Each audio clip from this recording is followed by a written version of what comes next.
Hey guys, good afternoon and thank you for being here. And thank you, Anu. Thank you, Kanika, too, for giving me the podium. Appreciate it. Am I too close? I was telling everybody. Was it too loud? You want me to shut up? No? Okay.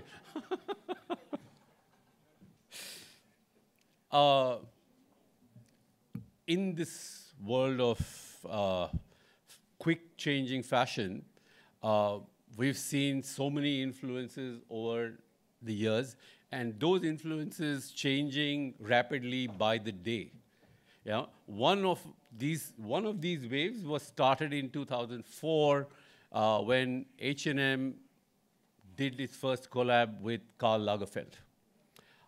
That collab really struck a chord and opened avenues for a lot of brands to look at how to bring value to themselves over a period of time, and how both teams could benefit from this association.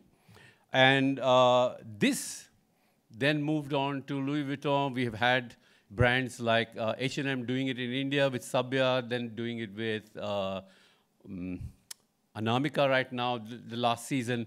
You know, we're seeing the value in these associations and collaborations. So today, I have a list of panelists who are going to be presenting various avenues of collaborations in India, some which we have seen, their route to success, their path and their direction to these collaborations, and each one being different in their own ways, each one bringing something that is of their own to the table that could enlighten all of us and help us go ahead and look at the value of something like this, right? So we will have presenters. Our panelists are Aparajita Mundra from Myntra, creative head, creative director for Myntra over the years. She gave me an opening note on her career, but the only thing that I remember about her career is she's worked at the House of Nari at some point in her career. But she's had a wonderful path. I've just got to hear from her after many years on how her career has shaped from the by lanes of Dharavi to the high lanes of Myntra. And it's fantastic to see the journey and how people have incorporated their stories into this, right? And then we have Shivani Dutt, also illustrious journey in the fashion business, storytelling, creating brands, working with brands, doing stuff. She's going to tell more about herself before she presents it to everyone. I think a small introduction is good before you speak about it. And then we have Biswarup. Is he here? No. Oh, he's here. Biswarup is here. He made it. Wonderful. So Biswarup also will give a small introduction of yourselves before you start, like 1 minute, right? I think you will be better positioned to explain what you have done and your journey in 1 minute, and then your presentation. And then we have Sounak. He's not here as yet, but he will be joining us. I mean, it's fashionably late. This is fashion, so we are at the top end of fashion today. So we have to be top and top late. So let me not waste anyone's time, and let me get Aparajita to come up and help us. What we will do is everybody will present, and then we'll have a short panel discussion, and we'll have a small question-answer session too, right? So that we all benefit from put our doubts to rest. Come.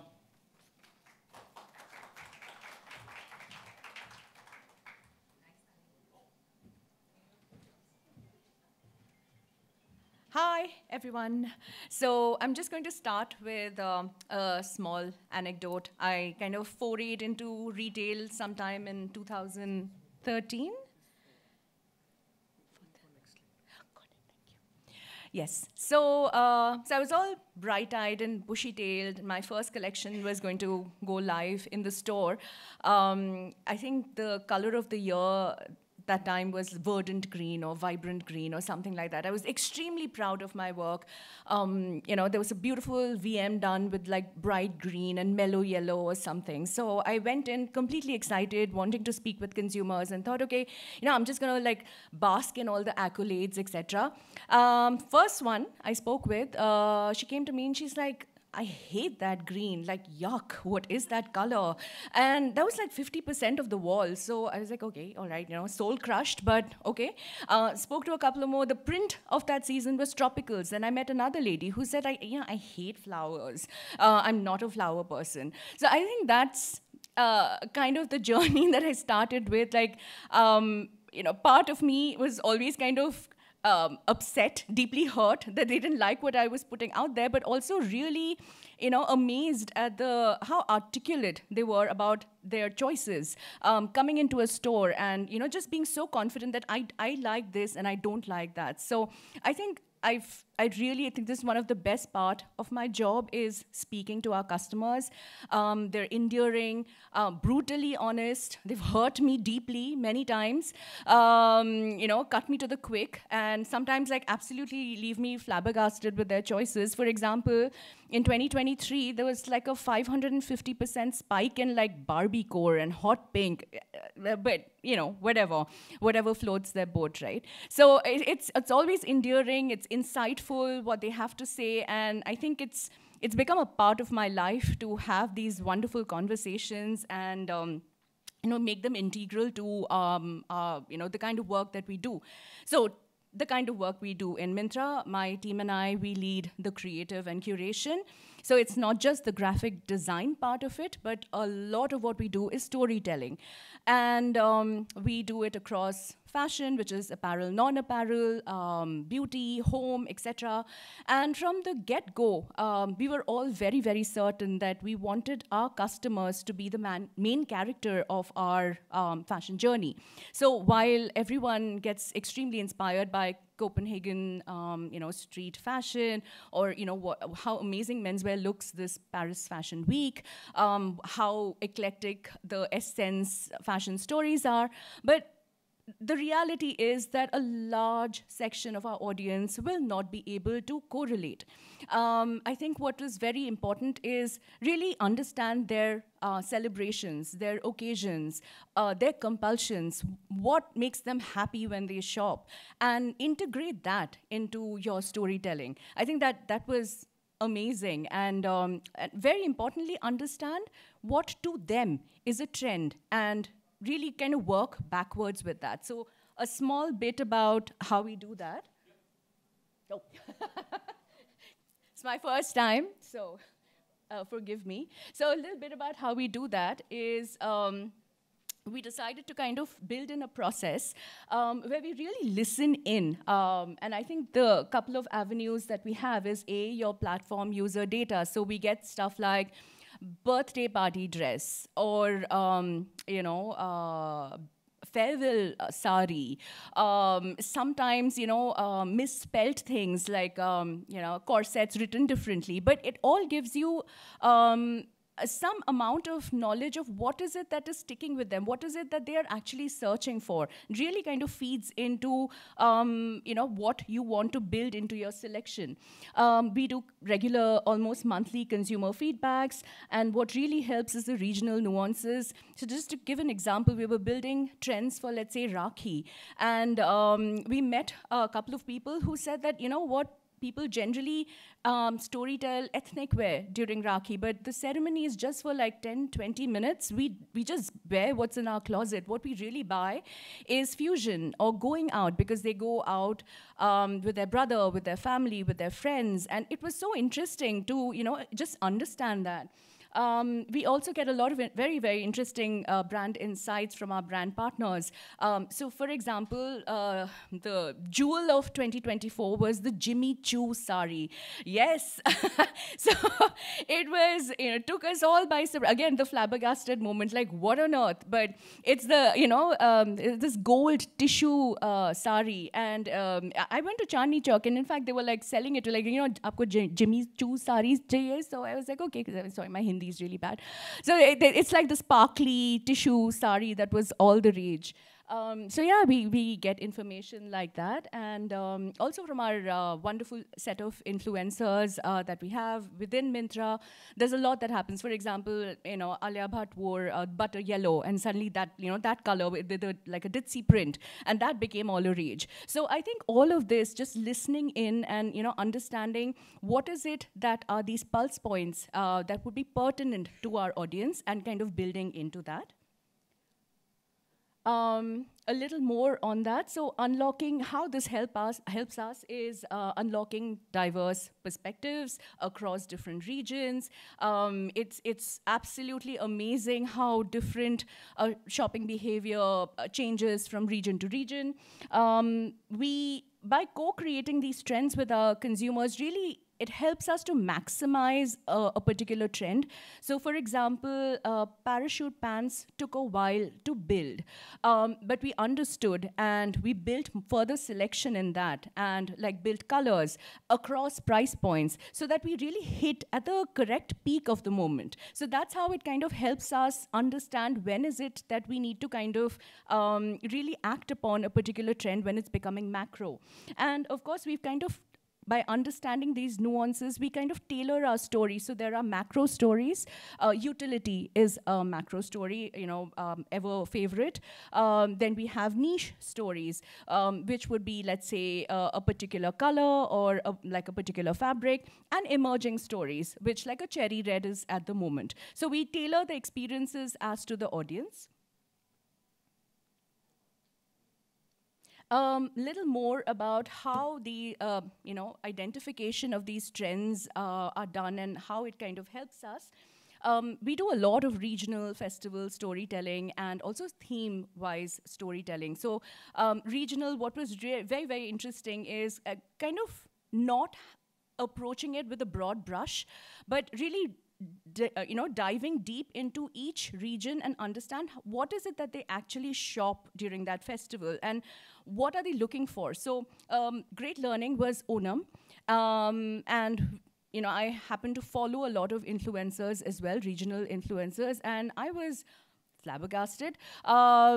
Instead of just the white and gold sari, the Kasavu sari, it was white with pastel flowers, it was white suit sets with silver embroidery, there was gotapati, and all of it was worn by college students, by influencers, going to each other's houses. I didn't realize that there were so many events that happened during Onam. In my mind, it was just the Pookalam and, just like one photo and that was it, but it was amazing to see. So like we really built in a lot of like trend stories around that, gave them a lot of diverse selection. Again, with weddings, how do you make it now? Weddings are attended by a lot of young people as well. So we kind of threaded into beauty trends. So for example, Technicolor lids or chrome lids. Those would be amazing for your cocktail, or a smoky espresso would be great for your reception. So to kind of integrate these interesting beauty trends into these special moments in your life, I think that was really interesting. Then also diverse consumer segments. So we have a wide spectrum of audience. So there's affluent, non-affluent, metro, not metro, non-metro. So what was interesting is the non-metro stories. So like a Pushpa shirt or a Naira cut kurta or your Alia cut kurta, how the lingo that they use, how quickly you can understand, have your ear to the ground and understand what is it that they're calling in the local markets, how quickly can you address that. I think that was really interesting. And with metro audiences, of course, it would be your tailored Pakistani kurta pants or your flared kurtas, Pakistani kurtas, cord sets, fusion cord sets, sarong skirts, etc. We also have unique demographics, like you have your millennials and your Gen Z and your zillennials, and each to their own, right? So your Gen Z kids would like be loving their baby tees and jorts at the moment, whereas your zillennials would like their crochet shirts and your Korean pants, etc. I think how this has kind of helped us go deeper into our storytelling is just creating digital intimacy for a lot of people. And even when we, a lot of people who still haven't really embraced online shopping, it seems very detached. They love the social, the fact that shopping offline is such a social activity. You go with your family, you really enjoy the process. So we're trying to bridge that gap online by making it feel much more closer to you. And an example over here is how we did our Durga Puja store.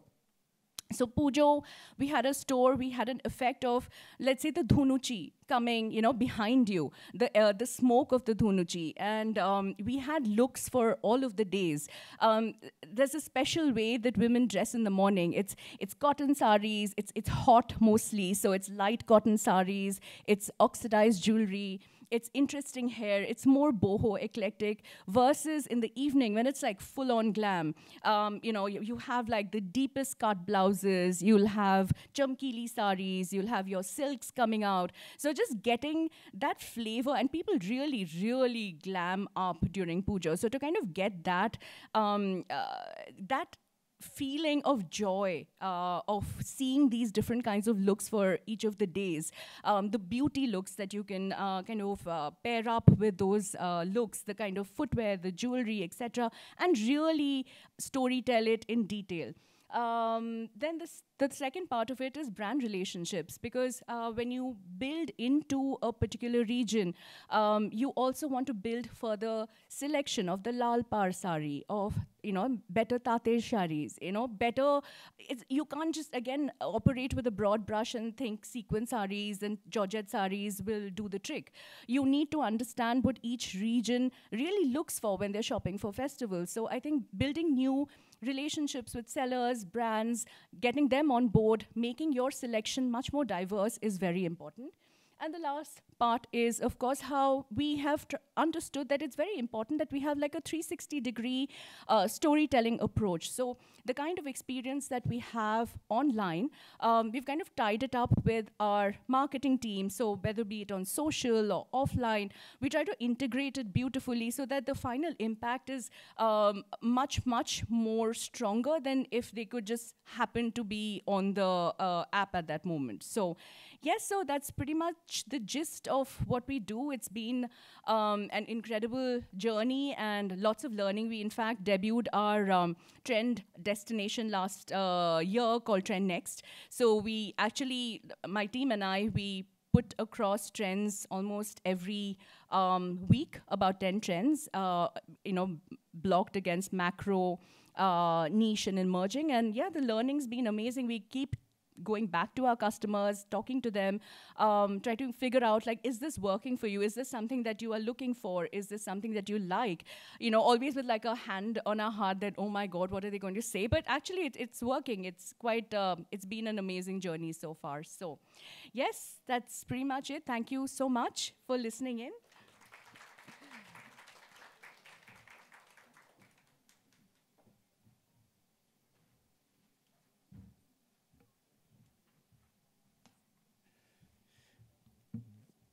That's Aparajita and her collab with her consumers, and how her consumers define what she does and what she creates and what she curates for Myntra.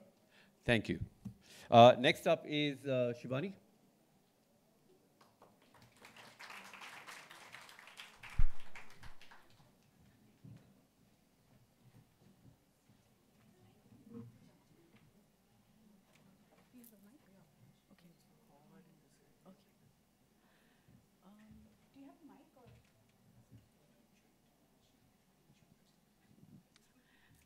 Thanks, Aparajita. That was beautiful. Great trip back memory lane because Nari asked me to sort of give you a quick intro on what I do. Yeah, I can say I'm a fashion OG, although I'm not dressed like one today in hot pink. But no, jokes aside, 2 decades in the fashion space, done a lot of multifunctional roles, and have had the great good fortune of working with some really good brands, Levi's,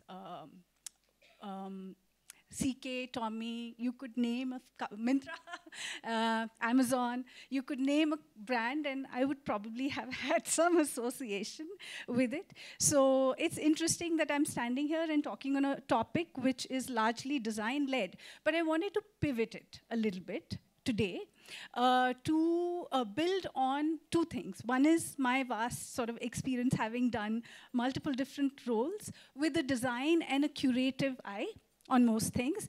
And the second is to give you a snippet of 2 things that I'm doing in my current avatar. So in my current avatar, I work with Ace Vector Group.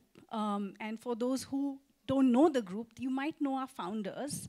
I'll drop a note, Kunal Bell and Rohit Bansal. And this group basically has 3 entities, apart from a ton of the other investments that they have. But the 3 entities, one is Unicommerce, which is the SaaS-based company that just IPO'd earlier this year. Snapdeal, again an OG like myself, a platform that caters to tier 2, tier 3 India, specifically in price-sensitive space. And the third would be Stellaro Brands, which is their in-house house of brands venture, right? So I'm going to pick 2 things that I do. And in my current avatar, I lead brand marketing and merchandising, where I get to work on very interesting projects across 2 of the verticals, which is Snapdeal and Stellaro. So that's the quick intro. So here I'm going to talk about designing communication to leverage local collaborations. So Aparajita gave a beautiful overview of a platform that has a very wide reach, right? I'm going to talk about our point of view, which is very focused on being cost efficient and largely focusing on tier 2 and tier 3 markets, right? So I'm going to talk about Rangita, which is the first play from House of Brands on the Stellaro side.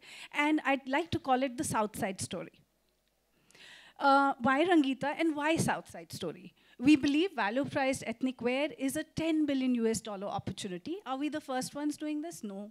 But it is a growing market. It's about 7% CAGR when it's growing. And where we think there's a space is where you have a tier 1 and tier 2 set of customers that are seeking stylish, yet affordable ethnic wear, but more from the point of view of, does it cater to me, right? Everybody has ethnic wear in their wardrobe, but does it work for me? And why South as a primary market? Aparajita very beautifully called out that they have a wide reach. But how do you create communication to leverage design and an experience to a very specific market? And I'm taking this as a very good example. Why South? It's a great high demand market. They have low disposable income, meaning to spend on fashion, specifically. There are other things that take precedence, and fewer well-designed brands that exist, right? And I'm just talking about a brand of kurtis, salwar kameezes, dupattas, and dresses, both regular wear, occasion wear, all of it, right?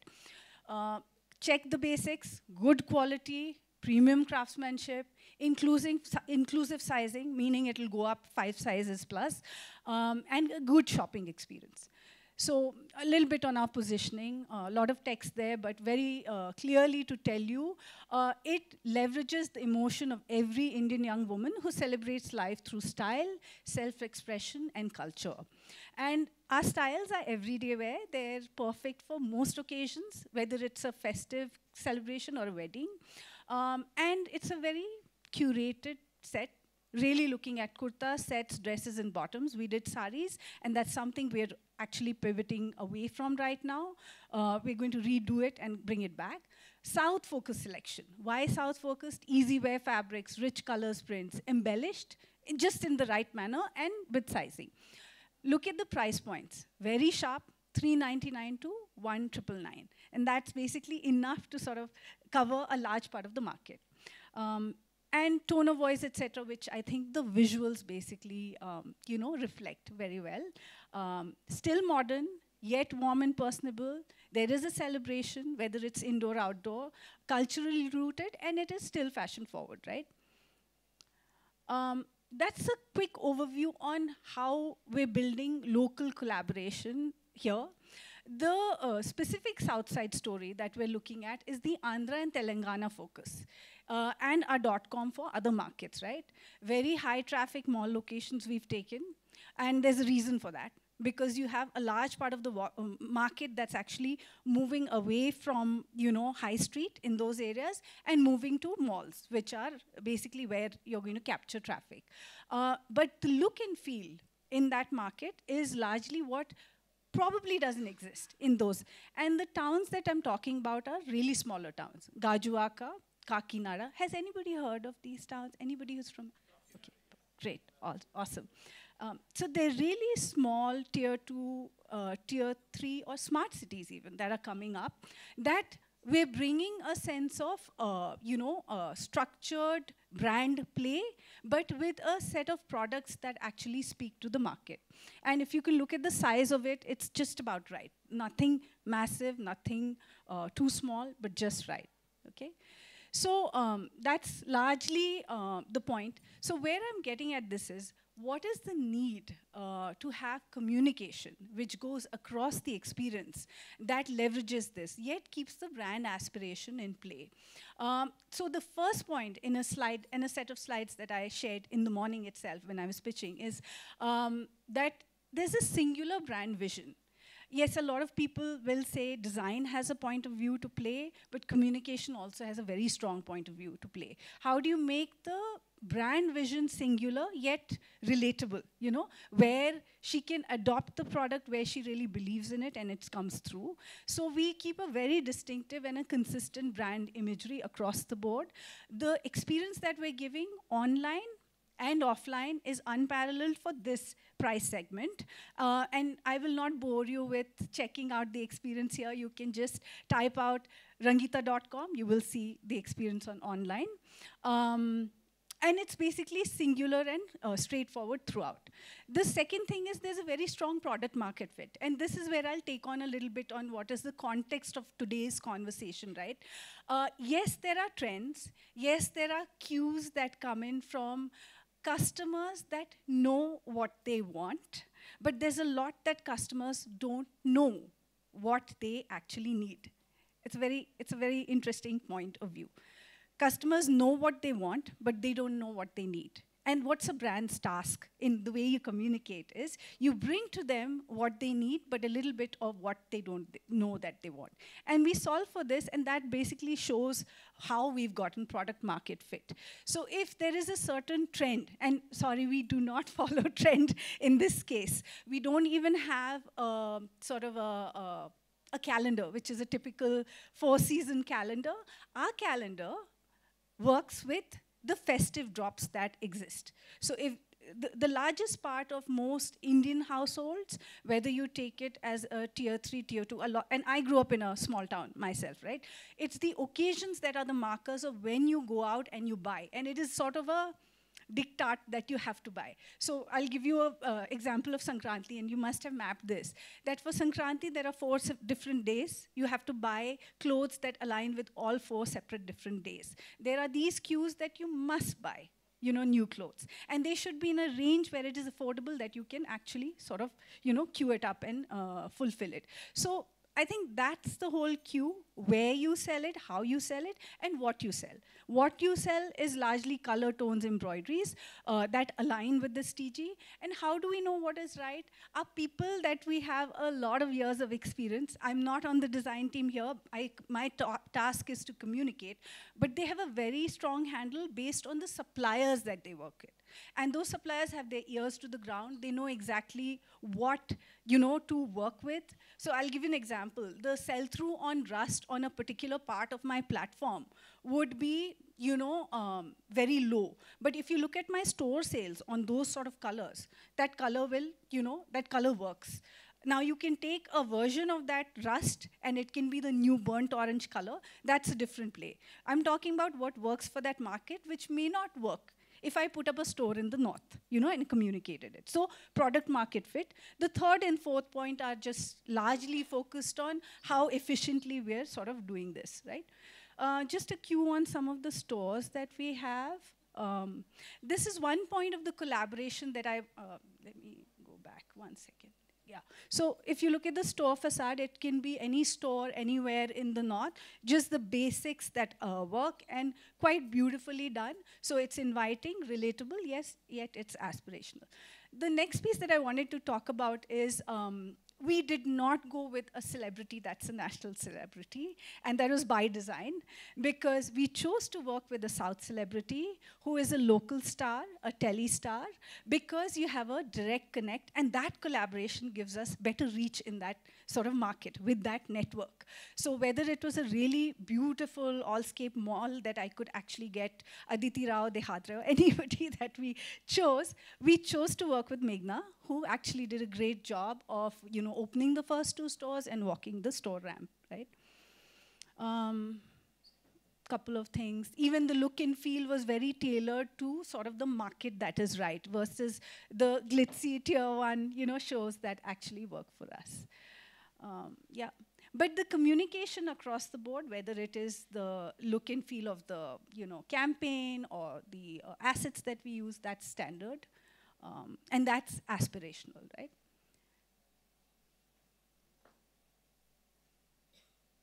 And of course, all of that we do on social also helps us to sort of connect. But the largest piece of this collaboration that I'll tell you is it takes a village to launch a brand, even if it's this small. We're 2.3 crores we've done this year as a brand. Don't quote that number. We're still growing. But that's kind of where we are. With just 4 stores and a .com and marketplace play, there's a lot that goes in. So this is the human collaboration that actually goes in. I don't know if this will play. Will it play? Can you, yeah, sorry. You may want to just, I had a small video snippet that had to play. I miss driving in the HOV, just you and me, no hurry. I miss all the little things that we did but didn't notice. You never know a good thing until it's gone. I miss driving in the HOV, now life moves somewhat slowly. Yeah. Thinking back on the day when we packed the Jetta, drove to the unknown, we don't know no better. You and me against the world, it's a new vendetta. Was the only thing sane to do. Type of mood swings that could change the weather. Hot, cold, sweating through my sweater. Back and forth, how tie gets severed. Was the only way to cut you loose. No U-turns, my fault that I put you first. Broken heart, you took 2/3. Guess that makes me the loser. Yeah, mileage, brand new speakers driving. Still I sit in silence, thinking about you. So that was one part of the whole piece, okay? Now switch your heads to the other part that is about leveraging national collaborations, right? Okay, I'm not supposed to say the word. I'm not supposed to call it out, but you know what I'm talking about. This is a face that you probably know. I would just recommend not to. Yeah, and this is basically our legacy, our DNA for the ACE Vector Group. And the opportunity, I will say, is not something that was tailored. It's tailor-made, but it wasn't manufactured. It happened very, very organically. And it happened through his personal investment offices, but as entities who can benefit from this umbrella moment, our task was, how do you design communication that leans into this national level collaboration and benefits, the business. So that's the piece that I wanted to sort of talk about, and it's interesting. So Kunal went on Shark Tank, and how did we leverage that from a business point of view, where he is a founder, he is invested, but we cannot sort of call it out, and we didn't feel sort of the need to, but we had to do it in an interesting and an organic way, right? So part of what I do, and 4 pieces that I'm touching upon here, 4 areas, content, organic social, influencer marketing, and events, all 4 that we looked at. So very simply, simple things, all of the touch points that we often miss as a platform, we brought it up. Any of the episodes that air, whatever we had to do, we've episodically basically written out in a 24-hour cycle, you know, what is happening, organic, social, looking at teasers, etc. And for those who know or those who don't know, you cannot use the logos, you cannot use some of it called out directly, even as an entity, unless you have a implicit sort of understanding and a payout. So we did it in a very smart and a strategic way, and this is something that I think would be very useful to know. And as a company, we are very cost efficient. So we didn't think that there was a need to do it in terms of a paid partnership. So this is the way we've strategically basically done it.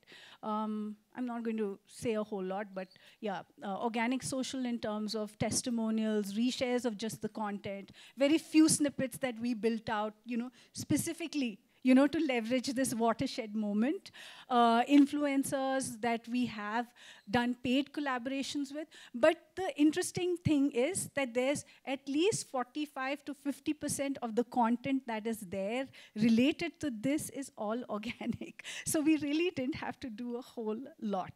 And then we did manage to put out an event, which is a Monday to Friday event, where we had timed deals.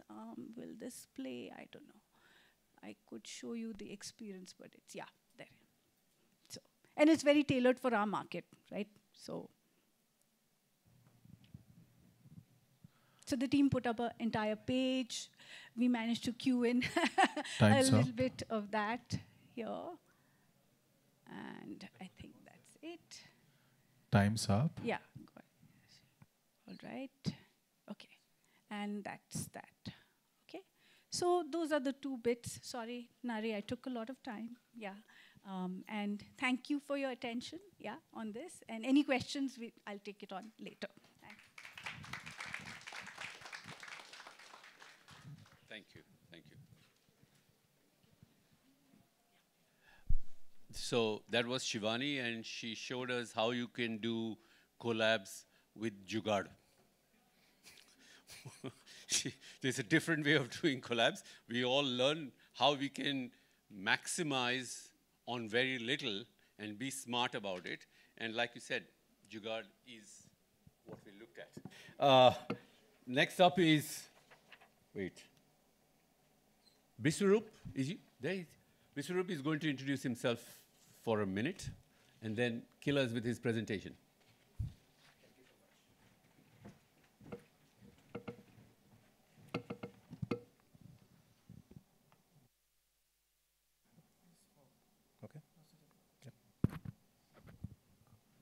Am I audible? Yeah, I am. Good afternoon to all of you. A big pleasure to be in front of the change makers of fashion industry. On a quick note, within 1 minute, 25 years of career. This is my silver jubilee year in the fashion industry. And I faintly remember the first 10 years, but the last 15 years has been the strongest point in my life. Being a motorcycle enthusiast from God knows how many years, I chose a path which was offbeat. I took to motorcycle industry, starting with Royal Enfield and the lifestyle business of it. Did a lot of things around that whole business of motorcycling, apart from riding over the weekends. I moved out of Royal Enfield in 2015 to try and see how the world looks like beyond a corporate world and the fixed salary. I took a jump and I went into a venture that was an adventure and a misadventure. I call it the biggest successful failure of my life. Successful because I learned a lot, failure because the money was not there to sustain it. What I learned, I still carry those memories, I still use those learnings in my life. Currently, I am working with Hero MotoCorp in a business unit called Harley Davidson. Dream of life to be associated with such a brand. What I'm going to bring in front of you today is about an iconic brand and how it utilizes and uses its influence on people, customers, society, and culture. That was the topic. I'm not reading it out. We'll go to the next slide, please. Okay, so I have a... Okay, so this is a Google search, and when I look at what iconic brand means, it's not written by me, it's written by Google. So Google says that iconic brand is something that you remember, something that you can associate with, something that you can recollect, something that remains in your mind, and probably you are not buying into the brand, but it's always on the top of your mind.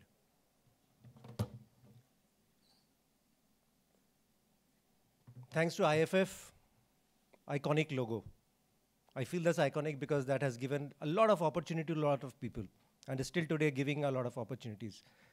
In the corner, which is almost, a negligible space where eyes don't move really, I'm sure you would be able to identify that brand. Can I have a couple of you, say out that brand? What's good about it is, the brand name is not written on it. It's become so iconic that bar and shield is only associated with this brand's name. I didn't have to, put it in the center of the frame. So when I say iconic, it's, these kind of brand logos or brand identity that matters. Now, these are, of course, not a Google search words, but these are the words that make this brand, that runs the brand's ethos, and every word of it here is actually used by the brand to influence the culture, people, customers, and the society. How this brand does this is very interesting. Most of my slides will have a lot of pictures in it. When we come to collaboration, these are only some of the brands that has happened in the last 2 years. There are obviously hundreds of other associations that the brand has gone into, starting from music-related brands like Post Malone and Jelly Roll, brands like Neighborhood, Champion, Todd Snyder, Jason Momoa's brand. I mean, that was really a show on the Rome. Harley associates with brands not because they want to sell their products. They associate with brands that matches their culture, the heritage, and the ethos of that particular brand. Now, these are always not constant. These keeps changing. Every year, there are new brands coming up. There are older brands moving out. What's constant is the brand itself, Harley-Davidson. When it comes to product placement, they have done it beautifully. And they have been doing it for ages. They have done it through films, through teleseries. They have done it through documentaries, journals. I'm sure you know a lot of these films. You have seen some of them. Maybe not all the teleseries. They're mostly popular in the US. There are other ways that the brand has reached out to the customers. Self-expression. This is where the brand has created the culture of customizing motorcycles to your own personalization. People buy a Harley-Davidson not because it's a huge motorcycle, it sounds loud. People buy them to match it to their personality. They customize it, and it has been happening for so many decades. The first customization probably started post-World War when the veterans came back with their motorcycles. They were jobless, they had nothing to do, they had no money, and they were forming groups to spend time, to spend to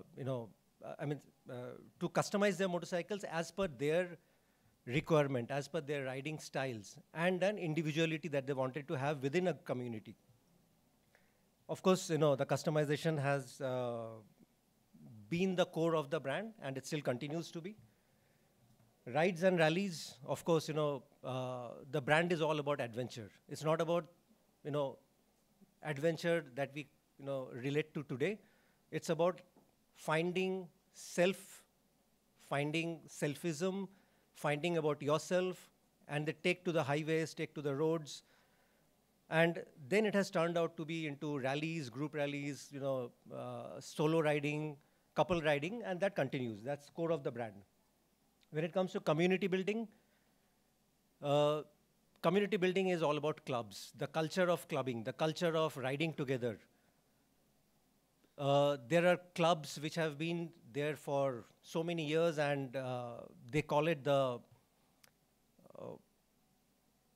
one percenter club. It's a little difficult terminology. One percenter is basically the outlaw clubs, where they say 99% of the clubs are all about good people, 1% is the bad people of Harley Davidson. And that's how Hogs came into being, Harley Owners Group. Then, of course, the brotherhood. There are chapters. There are chapter managers. There are, the ranking is like a military structure. There are chapter officers. There are, the way it happens, it used to happen in the military. When Harley Davidson started getting used by the veterans, they continued that because that's the only thing that they knew, and it still continues to be, in its present state. Recognition is the most important thing of Harley Davidson. They recognize their customers. They recognize through their mileage. They recognize through how many places they have visited. They recognize through the membership structure. There are life members, there are newcomers, and everything is recognized through a visible identity with patches and badges. And that's how it's all from military inspiration. Everything on a military garment is about, recognition. That has carried down to their community. Now, these things happen through elections. It's the election at Harley Davidson Owners Group is a very big event. And people actually genuinely vote for, who's going to be the next leader of that particular chapter. Then comes obviously the celebrity influencers.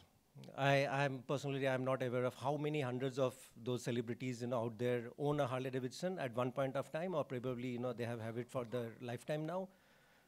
From India, from across the world, of course, we have seen how Harley Davidson in India got popular after Arnold Schwarzenegger rode it in the Terminator movie. The same way Dhoom, made superbikes in India famous. The family. 1 minute to go. Family is all about, how Harley Davidson recognizes their dealerships. Every dealership is given a name based on the place that they're located. And each dealership has their own chapters of riders. Each chapter of rider has a leader who is selected from the community of the consumers. The biggest collaboration that happened recently is with Hero MotoCorp, and that's where I come from. Harley Davidson has decided to start making motorcycles in India now. Apart from few other countries, we have come up with a 440cc motorcycle.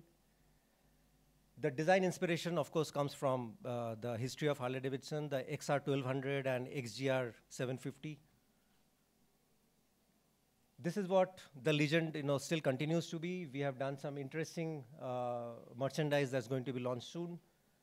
There are customization events that keep happening. X Convention is about the X440 owners and giving them recognition.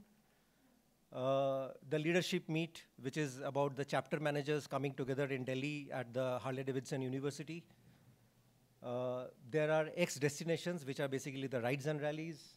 The very interesting thing that has happened in India and has not happened anywhere in Harley Davidson is the world's best job. We find and we search for the team members through announcement of world's best job. And this has become a very good marketing event for us.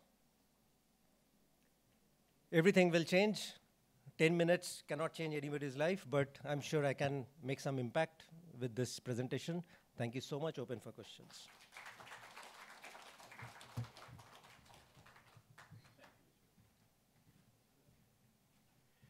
And like Arnold said, he'll be back.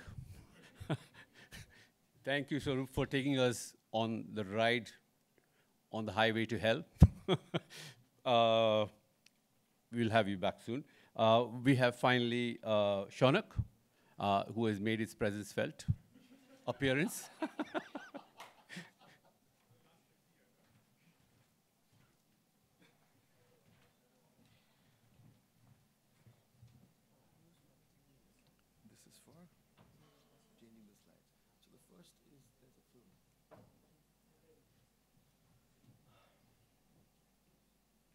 film.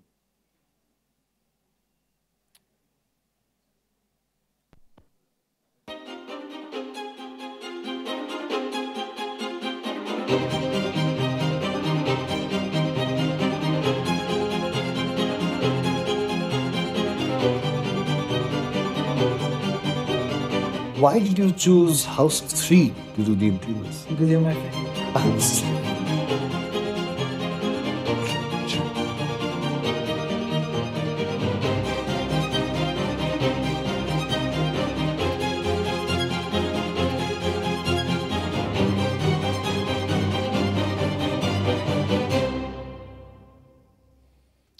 Hello, everyone. It's a pleasure to be here and see a lot of familiar faces from the last 20 years of professional life and really personal bonds, too. We are House of Three, Anu Shamsundar and me, Sounak. We run this label, which we now call a multidisciplinary design studio, where we work in fashion, we work in architecture and interiors. Our entire existence, this has to happen to me only. Why is this not working? Yeah. Am I pressing the right buttons?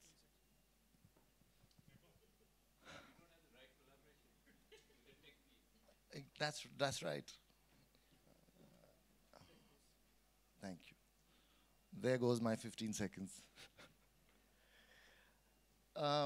Before we started House of Three in 2008, our experiences in the organized industry, respectively, looks a bit like that. Anu was buying ahead of Kevin Klein. I used to be the creative director in Madura Garments, and I launched Values in Woman. I started my career in Madura, stayed there for 9 years, started it under the phenomenal guidance and mentorship of my first boss, Karunesh Vohra, who today is like an elder brother from a boss. Why we do what we do? In House of Three, we specialize in fashion and interiors. We mix up, we survive on a marriage of contrasts. On one hand, we speak about heritage, crafts. On the other hand, we talk about contemporary lifestyle. Our influences could be architecture, art, music, cinema, what have you.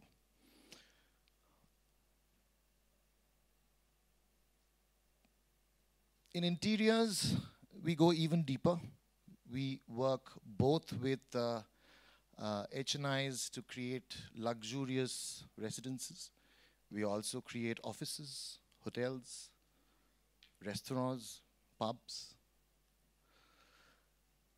Attention to detail is what differentiates us from others.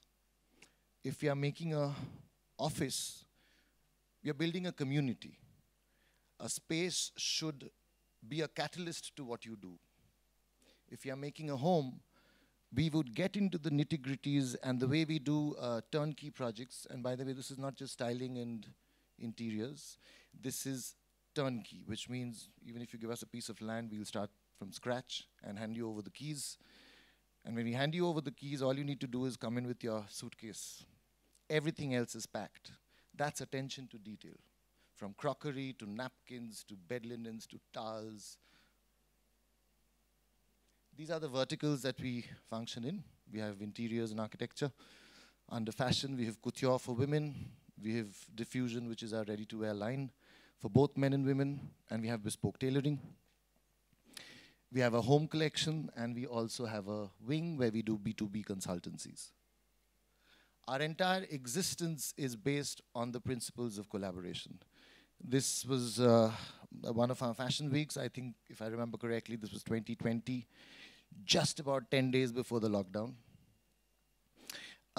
Here, Sabah and I co-composed and sang the soundtrack on which the show happened.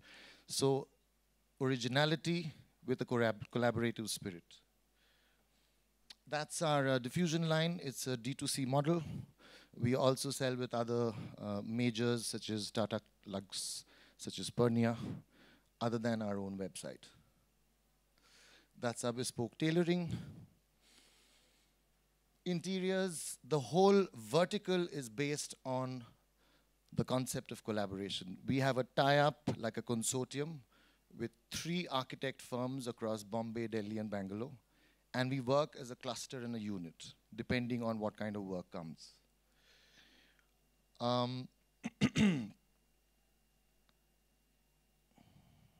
We are also, as a label, someone who regularly hosts other designers in our store in a collaborative spirit. We believe that together we are stronger. This is one of the collaborations we had done as a brand with Tailorman. Tailorman is a bespoke, made-to-measure suit brand based out of Bangalore. In our B2B wing, these are the brands that we've collaboratively launched as consultancies, as consultants. With Future Style Lab, we launched Ancestry. With Arvind Store, we had to sort of reshuffle and relaunch the brand. Some people are good with doing new things. Some people are good with making existing things better. We are kind of good with both. Both of these were a design consultancy where our job was to engage, build their teams, transfer knowledge, and walk off. These, however, were a very, Label Life was the latest. That too was the same structure where we hired teams there, passed on knowledge transfer, and then let them take on the mantle. Defy and Style Tag were different. Defy was a sportswear brand. I'm not sure if they still exist. This was 6 years back. Here we were, as a design house, their design partners. But we didn't hire any team for them. So this was managed entirely by us. I also had the privilege of being in a short film which actually made it to the Oscars. Now the reason why I'm talking about a film is because having done fashion, architecture, and now films, I find architecture and films, cinema, to be 2 industries which are the epitomes of collaboration. Just look at cinema. It takes a plethora of departments. Light is a universe of its own. Sound is a universe of its own. Finance is a universe of its own, sales and marketing, etc., just like fashion. But if you notice, nobody is stepping into anybody's shoes. The producer is not telling the director what to do. The movie actually played in America for 2 months along with these biggies last year. It was quite a surprise. These are things that are up next for us. We are doing a collaboration with Vinita Chaitanya, who is one of the leading and the most respected interior designers in India. If I can draw a simile, not in size but in value, she is like the Sabya of the interior world. So she wanted to do a clothing line. 2 more minutes. And we thought that this would be the best collaboration. These are some of the existing collaborations that we have seen in the market. I mean, I thought I'll divide this up into what we have done, and then there's no point harping about what we've done. This makes sense only if this session inspires and triggers some sparks that actually makes collaborations between both these worlds happen.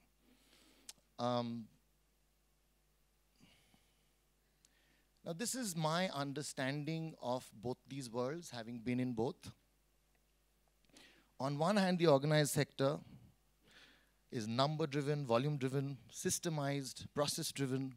It's a demographic approach, whereas designers and thought leadership labels are about psychographic approach. Brands are all about distribution and might. Designers don't have that.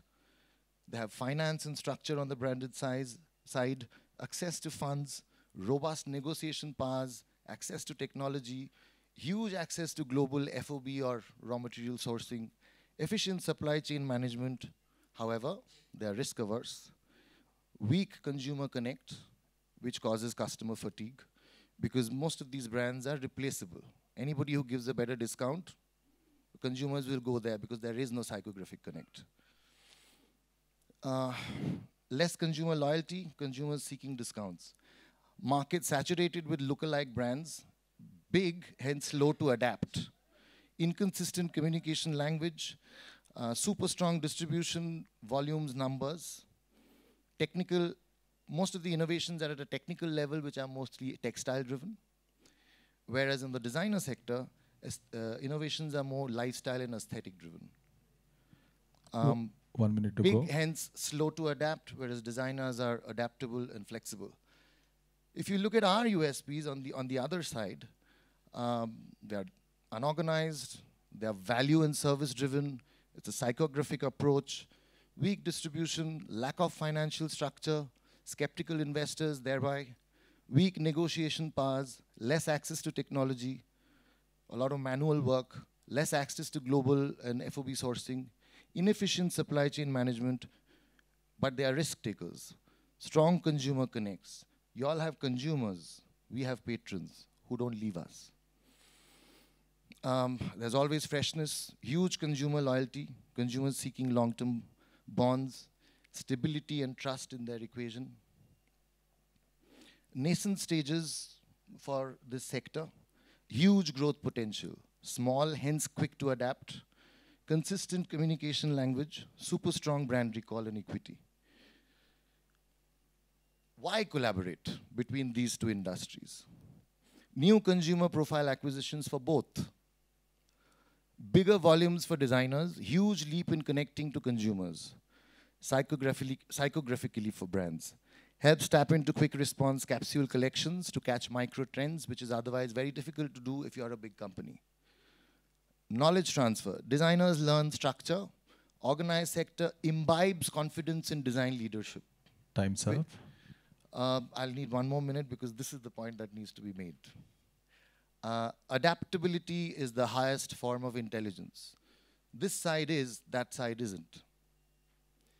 So what can we do to take the knowledge bases of both sides and create a space where everybody wins, including the consumer? Some strategic ideas. Acquisitions are a big thing now, which is a wonderful thing. But I mean, most of these acquisitions, because they are Sabyasachi and Tarun who've been in business for 35 years, 25 years, and have built an empire, it's easy to guess that it's a great investment. And most of these acquisitions happen at a promoter and designer friendship level, and then the team takes it on. But where is the actual collaborative spirit? Other than acquisitions, there are multiple brilliant ideas where these two worlds can meet.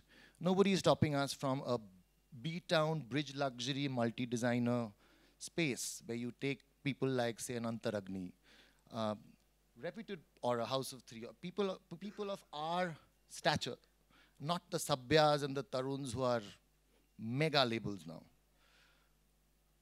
You have 1/3 the rent than A cities. The consumers there are dying for options. They always come to their nearest A town and shop for their designer wear and wedding trousseaux and what have you. Ready-to-wear labels can be launched through the incubator model that Myntra once had. It was a spectacular idea, but I think it stopped. This platform, to me, is a start point where we can have these conversations between the two sides. It's a great start today that I am here in this forum, but I wish that my audience, instead of being designers and people of the innovation sector, were people from the branded side, because that's where the conversation happens. That's where it starts. Now,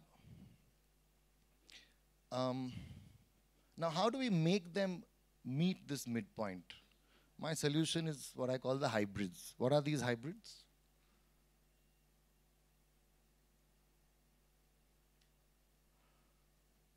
These are some of the gentlemen, the fine gentlemen that I know, I've worked with personally, who have made these transitions across the board.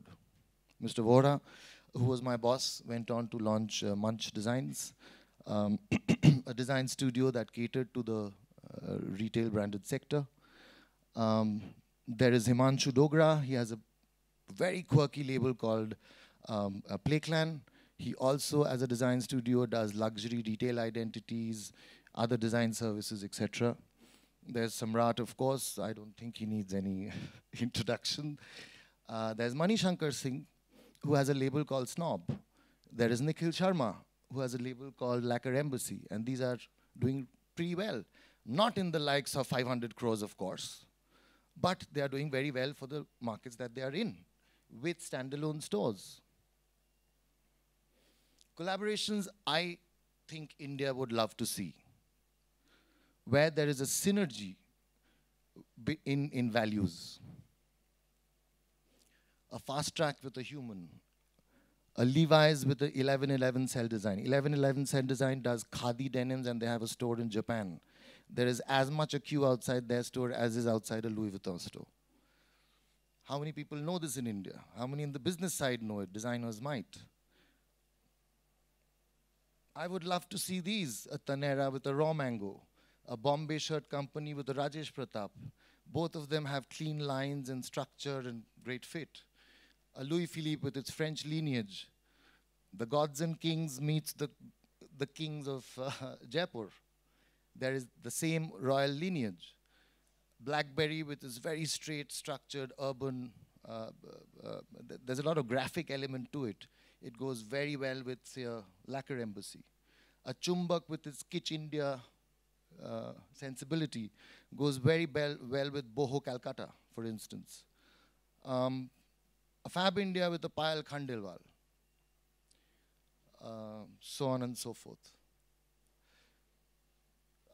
I'd like to thank IFF, and I would also take this opportunity here to hope that next year we actually have a session where we have the branded side, the business leaders on one side, the designers on the other, and the hybrids in the middle, where we can make these two creatures talk to each other in a language they understand and create something which can blow the minds of our consumer base. We are a country of 1 billion people.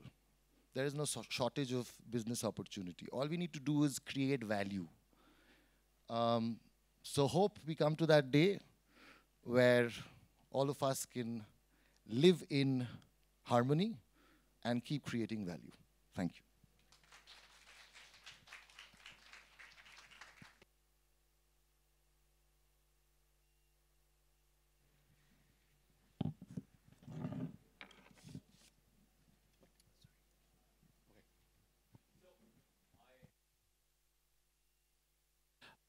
For taking us to this lovely journey.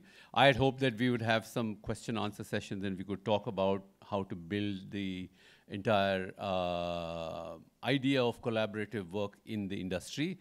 Our speakers are here. If there are some questions that you would like to ask them, they would be most happy to answer you on the questions of collaborations, the need for collaborations, why collaborations, how do they work, what are the returns, what are the parameters that you should look for in a collaboration, and what satisfaction do you give your customers or new customers through these collaborative efforts. Unfortunately, we are run out of time and I couldn't have the panel question answer session, but thank you all for being here. We've seen through 4 different journeys on how collaborations can work, how collaborations can drive businesses forward, and how collaborations can elevate a brand, and vice versa. And thank you again for being so patient and listening to all of us.